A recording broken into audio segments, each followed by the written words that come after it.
So this is day two-ish of being a cat owner for the first time. Pud's doing a bit better. He's clearly a lot more used to the apartment now, and he's starting to act more like a cat, which in general might not seem like a big deal, but he's doing things that he never normally does, like, which I'll explain in a minute. But he had medicated food that he was supposed to be eating, and he didn't like certain chunks of it, so he left that alone and then kept asking for food. I didn't realize that's what he was doing because I thought he still had food left. And then I heard something in the kitchen, and he was up on the counter trying to get into his food bag. And he doesn't like jumping up high and on top of stuff unless it's to look out a window. And he was up on the counter rubbing his head on that bag begging for food. And then as soon as I fed him and like walked back to sit down and he took a few bites, he ran over to the mini blinds in my office and asked me to open the mini blinds so he could climb up in the window and look outside. It was pretty interesting. Like normal cat stuff, but stuff I've never seen him do in terms of behavior. So that plus a bunch of other stuff makes it clear that now that he doesn't have to compete with four other animals for attention and for the space and for privacy and stuff, he's being a lot more expressive and explorative and just generally lively, which is pretty interesting. My throat is still killing me. I have some sort of sinus infection or something, really bad allergies. I don't even know. But my throat feels like a desert. My left lymph node is like super swollen, so it feels like I have a rock in my mouth or my throat. And I had to record a review today. And so that was fun, and it was very painful by the end. It was a review for a piece of software called Glasswire, which is a security app, which was pretty cool. I put it off for 5 weeks, which I feel really bad for. But the dude was just like, "Yo, Adam, it's been 5 weeks. Where's the video, ho?" Um, but mainly because I knew it'd be a pain in the ass video to make.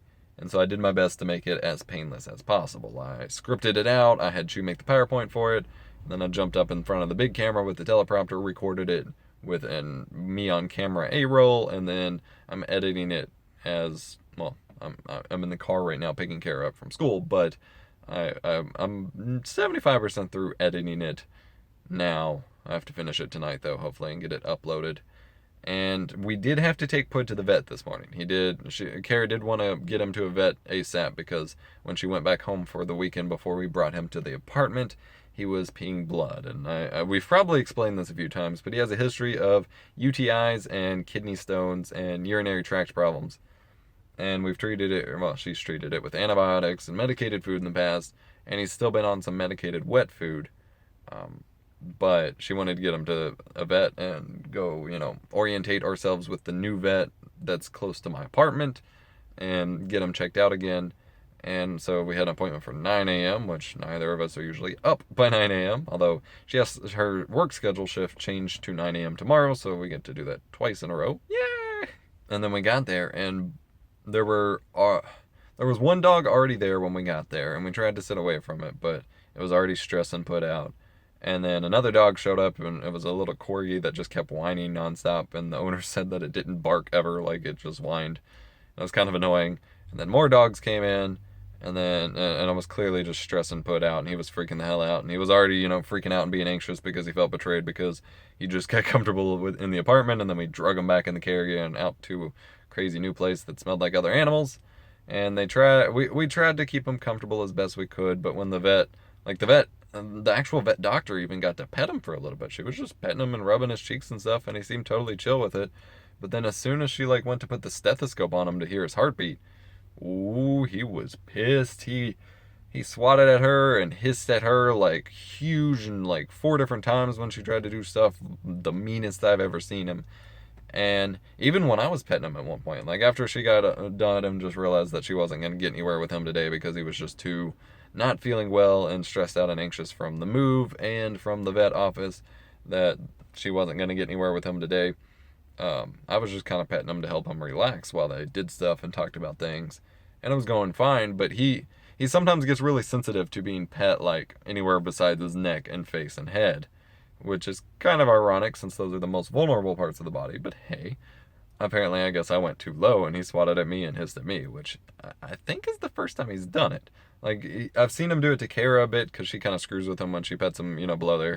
She'll pet him really hard or tickle him or something, and he'll get all mad and swat and hiss at her. But But that was really the first time he's done it with me. Now, of course, I'm not taking it personally. He was clearly stressed the fuck out and clearly just freaking out and just needed to be left alone. We felt kind of bad that he was so mean to the vet, the brand new vet, who was quite nice with him and quite good with him.